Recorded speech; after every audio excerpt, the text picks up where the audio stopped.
Hi, this presentation will guide the user in setting up a professional iTunes account.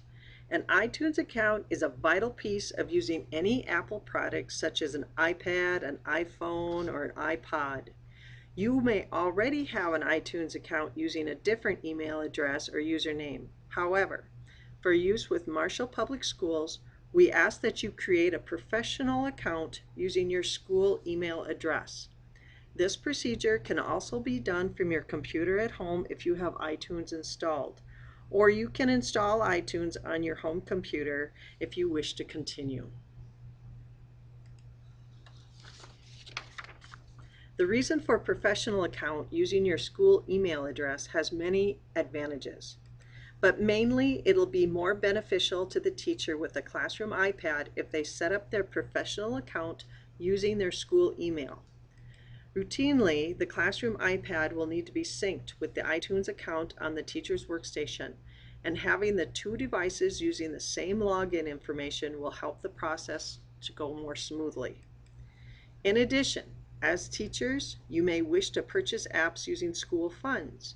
In this manner, school-purchased apps can be easily retrieved by school personnel when necessary.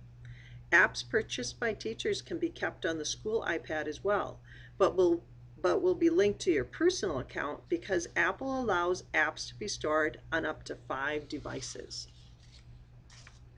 Let's get started.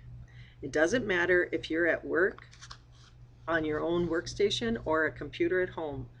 For this procedure, you just need to be using a computer with iTunes installed. There are two methods for opening iTunes. The user can either click on the desktop icon or use the Start button in the lower left-hand corner of the Windows taskbar and then click on All Programs, scroll down to find the iTunes folder. Once you've clicked on the iTunes folder, the iTunes icon should be visible. Click on the icon to open the program.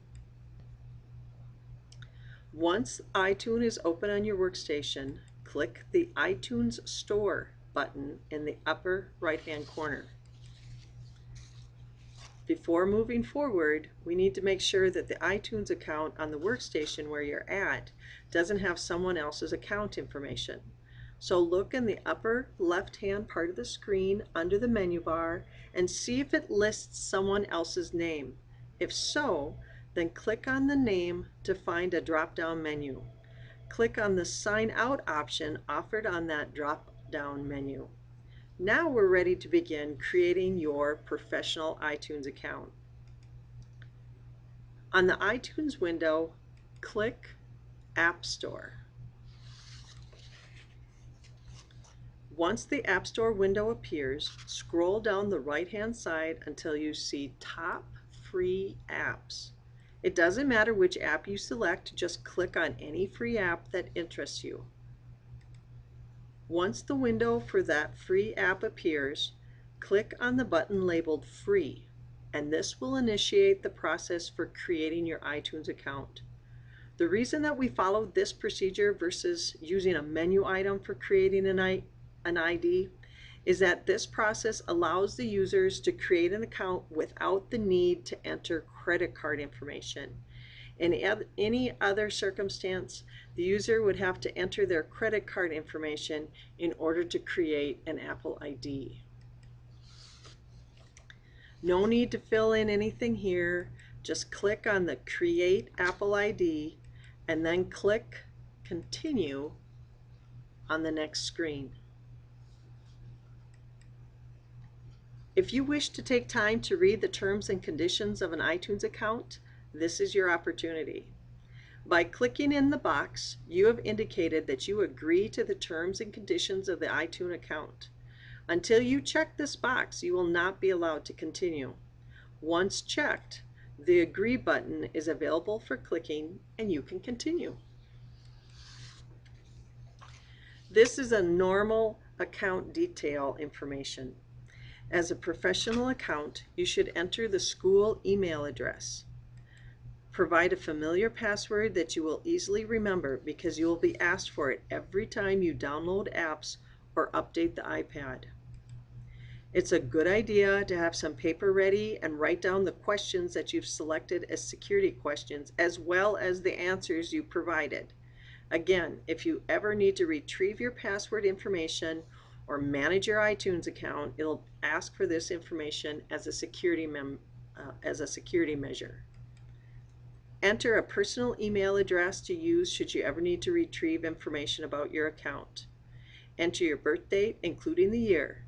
These two are our other security measures.